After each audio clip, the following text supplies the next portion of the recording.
শুক্রবার থেকে আগরতলা প্রেস ক্লাবে সাংবাদিকদের মিডিয়া স্কিল ডেভেলপমেন্ট ওয়ার্কশপ শুরু হচ্ছে। এই কর্মশালার উদ্বোধন করেন মুখ্যমন্ত্রী প্রফেসর ডক্টর মানিক সাহা। কর্মশালার উদ্বোধনী অনুষ্ঠানে উপস্থিত ছিলেন প্রেস ক্লাব অফ ইন্ডিয়ার সভাপতি গৌতম লাহিড়ী, রাজ্য সরকারের স্বাস্থ্য সচিব কিরণ গিত্তে, যুব কল্যাণ ক্রীড়া দপ্তরের সচিব পি.কে চক্রবর্তী, আগরতলা প্রেস ক্লাবের সভাপতি জয়ন্ত ভট্টাচার্য, সম্পাদক রমাকান্ত দে সহ অন্যান্যরা। অনুষ্ঠানে প্রদীপ জ্বালিয়ে কর্মশালার উদ্বোধন করেন মুখ্যমন্ত্রী। পরে অনুষ্ঠানে বক্তব্য রাখতে গিয়ে বিভিন্ন বিষয় তুলে ধরেন তিনি। মুখ্যমন্ত্রী জানান, শুধু সাংবাদিকতায় নয়, যে কোনো ক্ষেত্রেই কর্মশালার অপরিসীম গুরুত্ব রয়েছে। চেঞ্জিং নেচার অফ প্রেস শীর্ষক এই কর্মশালা সাংবাদিকদের দক্ষতা আরও সমৃদ্ধ করবে বলে মনে করেন তিনি। মুখ্যমন্ত্রী বলেন, এই সরকার সাংবাদিকদের উপর আক্রমণের ঘটনা কোনোভাবেই বরদাস্ত করে না। সাম্প্রতিককালে রাজধানীর এক সাংবাদিক আক্রান্ত হওয়ার ঘটনার প্রসঙ্গ টেনে মুখ্যমন্ত্রী বলেন, ঘটনা জানার সাথে সাথে তিনি পুলিশকে অভিযুক্তদের গ্রেফতারের নির্দেশ দিয়েছেন। সেই মতো পুলিশ অভিযুক্তদের গ্রেফতার করেছে। মুখ্যমন্ত্রী আরও বলেন, বর্তমান সরকার সাংবাদিকদের সমস্যাগুলি বিশেষ গুরুত্ব দিয়ে পৃথকভাবে দেখছে।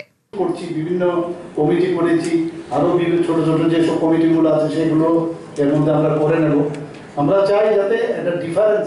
সেদিন আমি দেখলাম হঠাৎ করে, আমি দিল্লিতে আছি, হঠাৎ করে দেখলাম কি কোন সাংবাদিককে রাত্রে 3টের সময় মারধর করলো, সাথে সাথে আমরা অ্যারেস্ট করে যেত, তারপরে বসে গেল কেন? আমি তো সাথে সাথে অ্যাকশন নিই। তো আমার যে কমল, আমি জানতাম না, কমল কথা বললো, তো বললো যে না, আমাদের তো প্রোটেস্ট করতেই হবে। তো এই বিষয়টা তো সবসময় সাংবাদিকদের উপর আক্রমণ কোনো অবস্থায় আমরা বরদাস্ত করি না।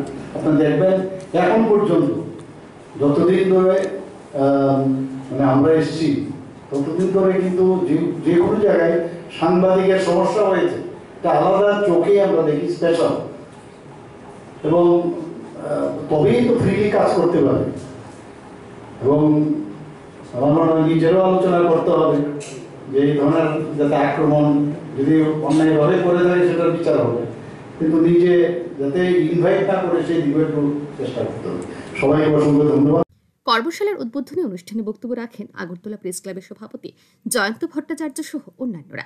রাজ্যের বিভিন্ন সংবাদ মাধ্যমের প্রতিনিধিরা এই কর্মশালায় অংশগ্রহণ করেন। ব্যুরো রিপোর্ট, আর নিউজ।